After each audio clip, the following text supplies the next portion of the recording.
સંજેલી તાલુકામાં ખેડૂતોના વિવિધ મુદ્દાઓને લઈને મામલતદારને આવેદનપત્ર પાઠવાયું। પ્રાપ્ત માહિતી અનુસાર સંજેલી તાલુકામાં આવેલ સરકારી પડતર ખરાબાની જમીનોમાં વર્ષોના કબજેદાર ખેડૂતો તેમજ જંગલની જમીનોના ખેડાણ બાબતે આપેલ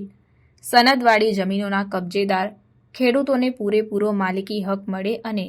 તેની રેવન્યુ રેકોર્ડ નોંધ થાય તે માટે સત્વરે કાર્યવાહી કરવા બાબતે મામલતદારને આવેદનપત્ર પાઠવીને રજૂઆત કરવામાં આવી। આ સાથે જ તમામ હકીકતોને ધ્યાને લઈ તાલુકાના આદિવાસી ખેડૂત કબજેદારના પડતર પ્રશ્નો તેમજ કલમ ભોગવટા સંબંધી આપેલ સનદ અને વર્ષો જૂના કલમ ભોગવટા બદલ જે તે કબજેદારને કાયમી માલિકી હક મળે તે માટે ગંભીરતાપૂર્વક સત્વરે કાર્યવાહી કરવા જિલ્લા તથા તાલુકા વહીવટીતંત્રને આદેશ ફરમાવવા માટે નમ્ર આવેદન કરાયું છે। સાહેબ 1960 પછીના જે ખેડૂતોને સનદો આપવામાં આવેલી છે, પાણીપત્રકો બનેલા છે અને જે વાંધારજીઓ કરેલી છે, તો અમારી માંગણી એવી છે કે આ જે સનદો આપવામાં આવેલી છે એમને હવે સરકારશ્રી પૂરેપૂરો હક આપે। હા, બાકી છે જે પેન્ડિંગ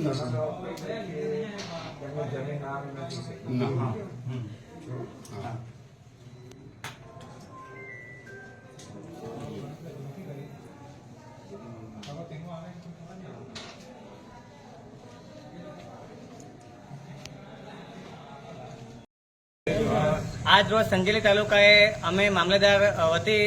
રાષ્ટ્રપતિ મહામહિમશ્રીને આવેદન આપી અને રજૂઆત કરીએ છીએ કે આઝાદીના 78 વર્ષ થયા છતાંય જે અમારા આદિવાસીઓ છે તે આદિવાસીઓને 1960 પછી જે સનદો આપવામાં આવેલી, એમને પાણીપત્રકો મળેલા છે અને વાંધારજીઓ કરેલી છે, છતાંય આ જે એમના સનદો